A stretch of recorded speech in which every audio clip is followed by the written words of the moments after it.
Mira que me fai ilusión recibir hoxe no estudio pois vamos a ver, é actor, é amigo, é activista en moitos vínculos que teñen que ver coa nosa sociedade, activista social, podese denominar así.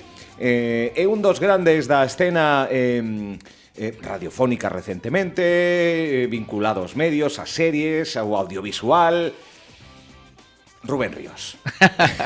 Que tal, Rubén? Álvaro? Benvido a Radio Líder Santiago. Moitísimas grazas. É que estou un pouco triste, tío. Que pasou? Emocionado por estar contigo, porque levábamos anos sen estar, pero agora, antes de comezar esta entrevista, falábamos de cando foi a última vez que compartimos, porque vernos en eventos non é compartir. Sí, é verdade. É vernos, non? Sí.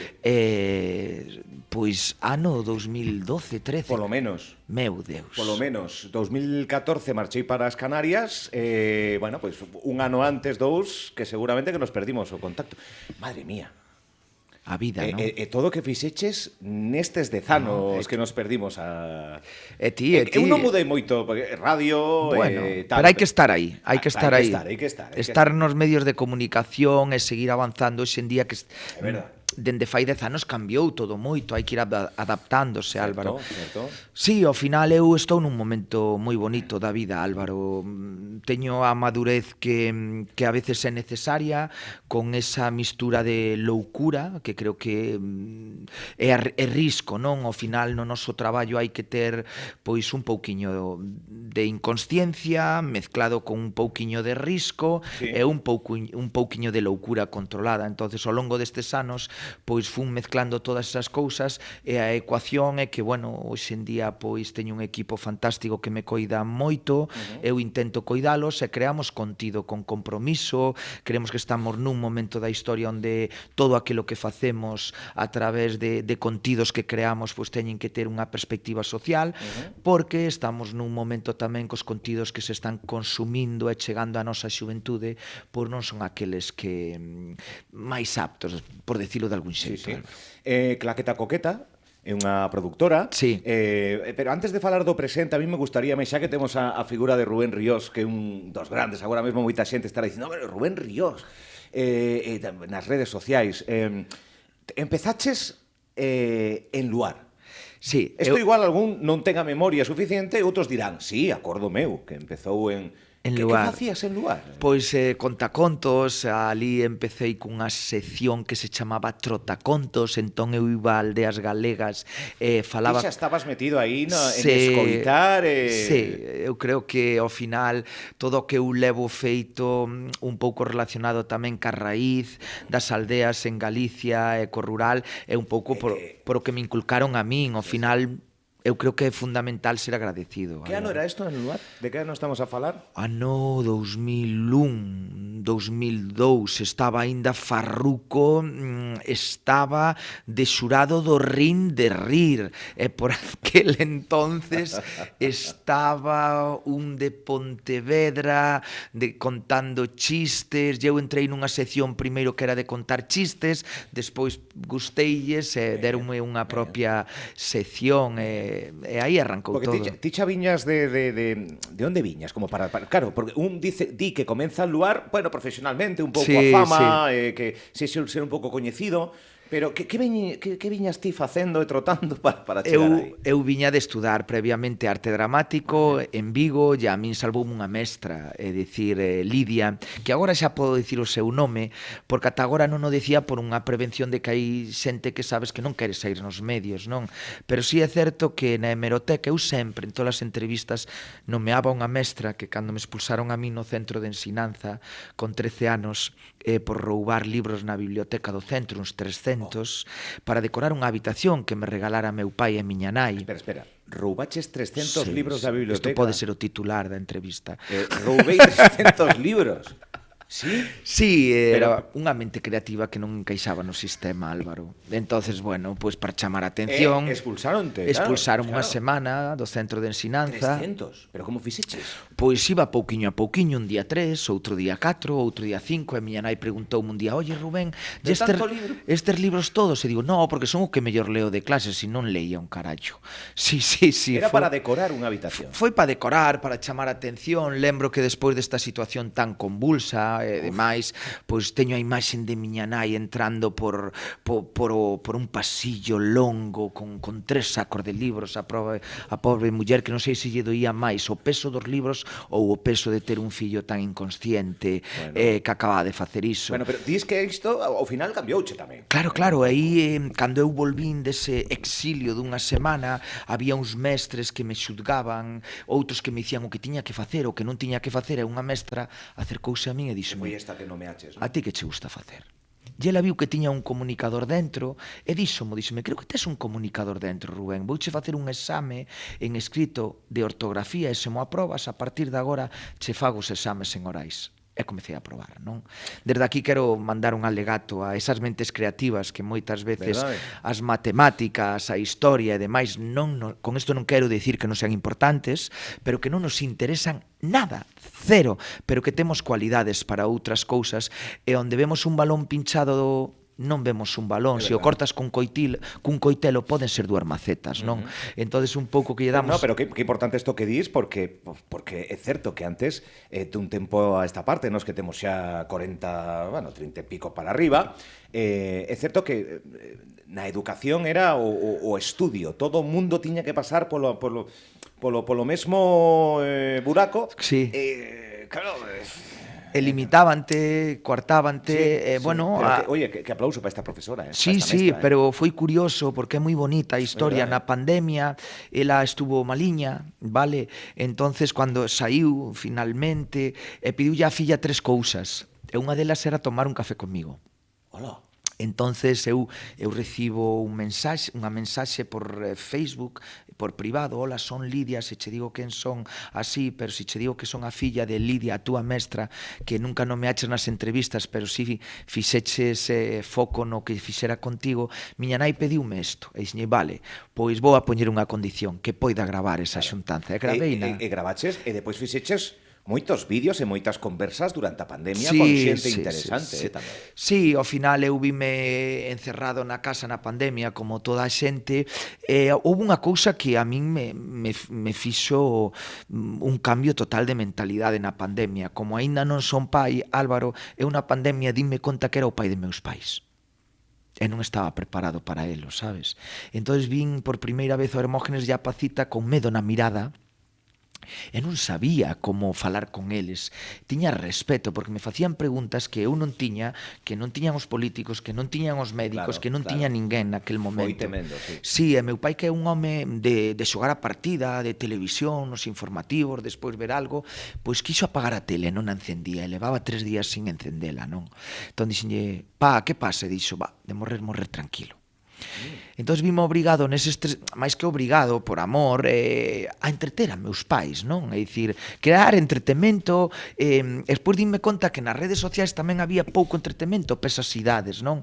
Entonces nesas entrevistas nas que ti acabas de falar, pois por un lado miña nai sumouse a todos os que estaban de cumpleanos, tocaba a gaita, vale, en directo, nos directos de Facebook e Instagram. E meu pai un día dixo: "Eu a que vos axudo." Entonces meu pai facía preguntas, que preguntas lle podría facer á xente, non? Moitas delas non as usaba. Entón fixemos aí un equipiño, e eso foi un momento da miña vida que me marcou moitísimo, conocer máis a meus pais, e sobre todo pois valorar, sempre os valorei, pero ao final cando compartes tempo, hoxe que estamos nun momento que os fillos por a X voráxine da vida non comparten tanto tempo cos pais, non?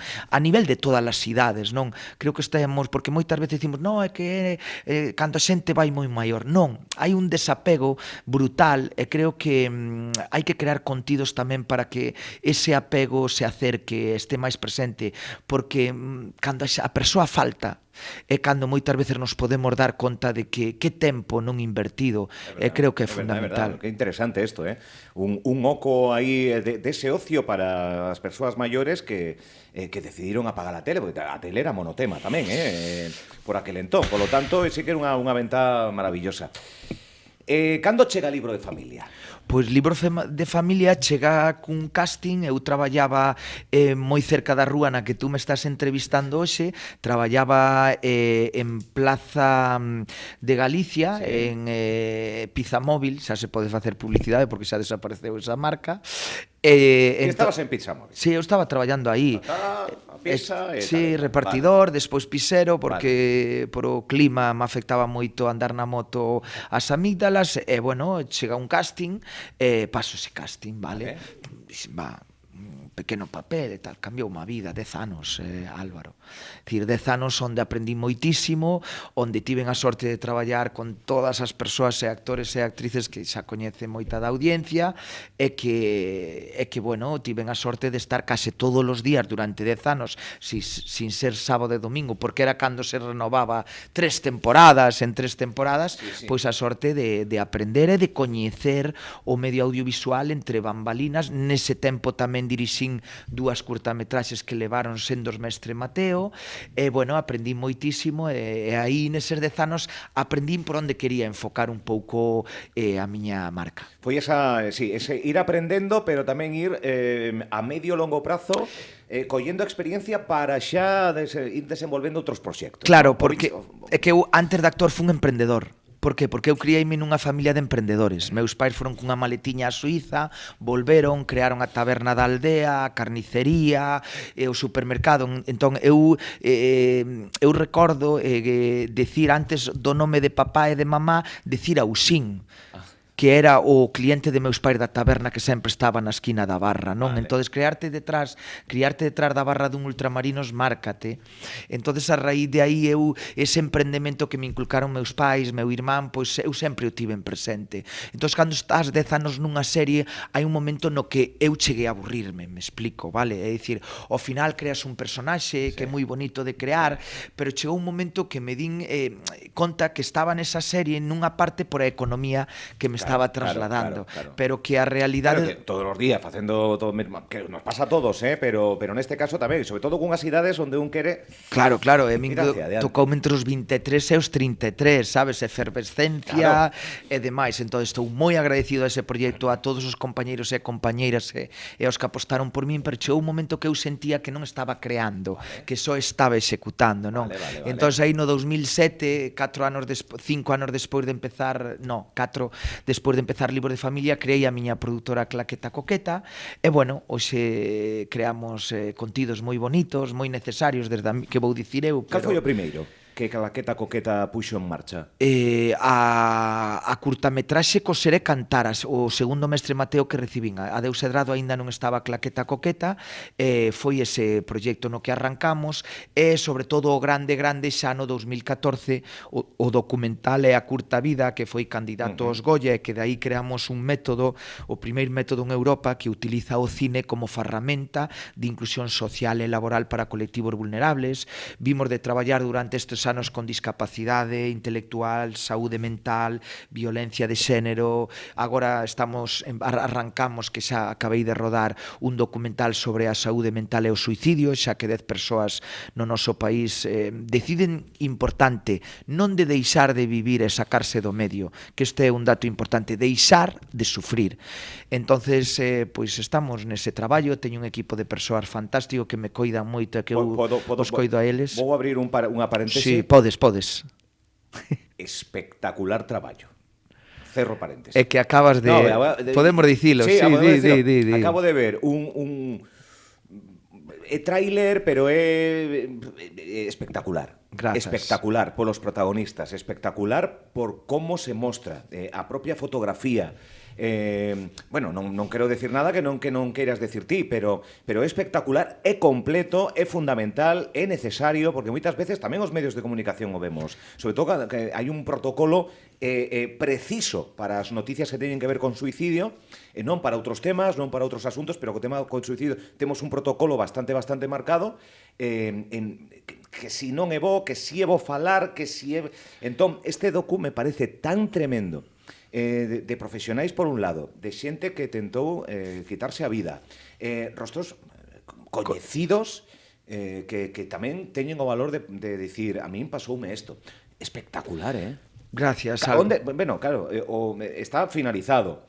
Agora tocará decir onde se pode ver, porque agora... Sí, agora vamos a estrenalo neste mes aquí en Santiago de Compostela. Avísanos, por sí, favor. avisareivos, faremos primeiro un pase para equipo e tamén para xente convidada e despois no próximo ano xa lanzaremos, porque o próximo ano tamén sale o primeiro plan xeral en contra do suicidio a nivel estatal, non? Entonces aí tamén queremos aproveitar a oportunidade para lanzalo e que ao final pois é unha situación que nos afecta a todos e como ben dicías ti antes, o protocolo que ten os medios de comunicación ata agora pois moitas veces non se cumplía debido, pero que non é por maldade, Álvaro, é por falta de coñecemento de como trasladar esas noticias, en eso estamos. Foron moitos días de grabación, sí. Foron moitas testemunhas, sí. Moitas entrevistas, moitos kilómetros andados. Moitos kilómetros andados para ir conversando a pé do camiño con moitos protagonistas. Non é facer o spoiler ni moito menos, pero vai haber algún momento destos que dis, destos que se te encolleu o corazón. Sí, cando estaba entrevistando a un adolescente, evidente me dice que el o que quere deixar é de sufrir, non de vivir. Non, e despois, bueno, pregúntolle cantos tequeros lle deben e dice cantos debo eu, non? Entonces ao final el fálame do seu encerro a través da soidade digital, vale? Na súa habitación é como moitas veces leva 3-4 días dentro da habitación sen sair á rúa, sen falar con ninguén que non sexa a través de... Claro, e que no momento que tuvo o primeiro problema de que necesitaba xente ao lado, todo ese mundo de mentira que creamos a través das redes sociais non estaba. Entonces que aí viu que... Claro, que só mostramos, nas redes sociais mostramos unha parte mínima, ínfima. Esa foi a parte máis dura que me tocou. Despois tamén tocamos o tema da xente que está na súa última etapa vital e como esa soidade, a gran pandemia deste século, como esa soidade, pois evidentemente perxudica moitísimo e os leva a non se sentir importantes. Eu dende aquí, se me permites, quería pois tanto a todas as persoas, institucións que me asesoraron, como foi a Consellería de Sanidade, a Asociación La Barandilla en Madrid, creadores do primeiro teléfono do suicidio, a Turismo Galicia e Xacobeo tamén por apoiar nunha iniciativa que creo que debemos unirnos como sociedade e que loitar contra eses 10, casi 11 casos que o día. 4.000 ano. 4.000 e pico ano. Non sei, en estadísticas hai algo que supere en mortes non naturais. E iso que en Galicia melloramos... Espectacular a cifra, melloramos total, melloramos uns pouquiños datos coa media estatal, pero que temos outra problemática. O primeiro caso de morte non natural na adolescencia é o suicidio, cando antes nesas idades non pasaba. Entonces, ao final, falar de suicidio hai que falar sempre cando eu che estou falando con esta terminoloxía e que eu cheguei ao proxecto, estive 4 anos preparando este proxecto. 4 anos, claro, para saber o que decir, porque ao final eu son un director audiovisual, entón eu aí senteime con psiquiatras, con psicólogos clínicos, con persoas que tiveron tentativas, con familiares. Eres o protagonista conductor das entrevistas, ti, claro. Efectivamente, pero sí. Que as para entrevistas... non meter a pata, aínda que sexa de maneira involuntaria, non? Claro. Entonces, por exemplo, nun tema dun cancro, que moitas veces o decimos, por poñervos un exemplo, metafóricamente falamos. Cantas veces, o outro día que dirixín un congreso sobre pacientes oncolóxicos, dicimos, loitou contra o cancro, perdeu a batalla. Non se pode utilizar terminoloxía bélica falando deste tipo de enfermidades, sobre todo porque encima de que te levou un cancro fuches perdedor, cando poideches loitar hasta o último momento. Fagoche esta comparación porque no ámbito do suicidio da saúde mental hai outro tema de terminoloxía que se vai a ver nese documental, por exemplo, o de preguntar que valiente, que cobarde. Son suizos, como ti ben decías ao principio desta entrevista, que moitas veces sen coñecemento facemos todos, a sociedade en sí, pero que ao final realmente temos que controlar. Porque as palabras non fan dano hasta que tes unha problemática. Se un irmão meu tivo un intento, ou se un irmão meu ou un familiar meu se foi deste mundo por iso, unha palabra sí pode facer moito dano.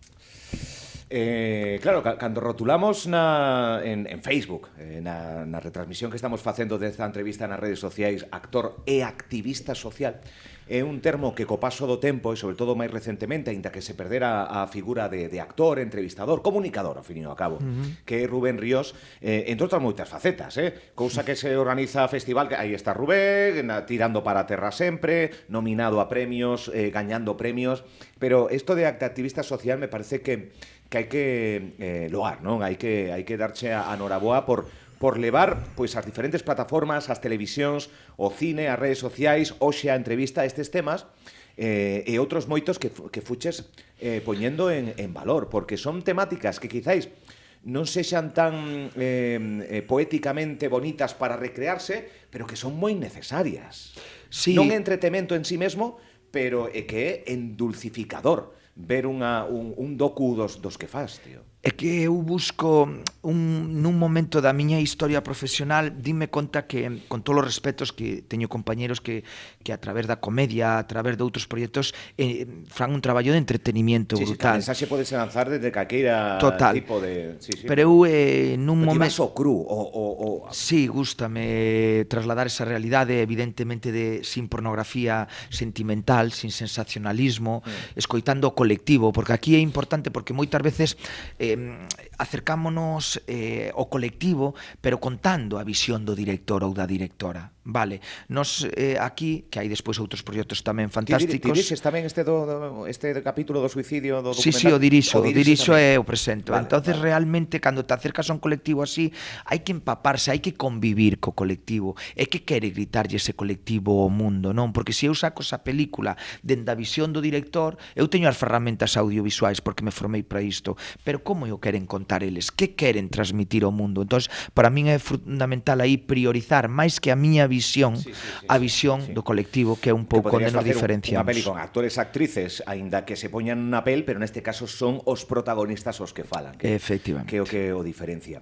Que outros temas nestes 10 anos de claqueta coqueta que tocaches de todo? Eu vin cousas maravillosas, incluso te fas viral cando falas do deporte nun vídeo que colgas nas redes. Que de maneira innata que fagas o que fagas sempre... Eso foi algo surrealista. A miña moza Yanire do País Vasco. Pero todos os medios nacionais. Sí, todos. Eco de aplaudido gag de Rubén Ríos. Sí, eso foi tuver unha idea moi boa, non sei que marcas agora en Bilbao, de reconvertir. Era na temporada da final do Atleti de Bilbao co Mallorca. Eu fui unha estación, dentro da estación estaba recreado o estadio, non? Entonces paseime un momento como fíxenme pasar como Ernesto Valverde, o adestrador. Entonces, bueno, fixen aí un vídeo como calienta que sales, tal, que despois un dos Williams o dixo, Iñaki Williams, cando, porque ali cada vez que gañan sacan a gabarra, non? Entonces, cando gañaron no campo, esa mesma noite dixo calienta que sales, entonces fíxose viral un pouco calienta que sales. Aplaudiu mira. Bueno, unha curiosidade dentro dun capítulo de aprendizaxe, porque penso que neste mundo no que te moves, na parte radiofónica tamén aprendemos cada día, sobre todo escoitando con quen falamos, non? En este caso, falar de suicidio con tanto profesional, con tanta persoa, ao final un retén e faite mellor persoa, non? Ao fin e ao cabo, escoitar así de preto, non? Eu non sei se mellor persoa, pero si máis cauto. Si máis, como che dicía antes, utilizar as palabras correctas e, sobre todo, perder a capacidade de xulgar. Dicir, creo que estamos nunha sociedade, Álvaro, que eu non soporto cando vexo a xente falar daquelo que non sabe. E canto fas que non entras a Twitter, a X?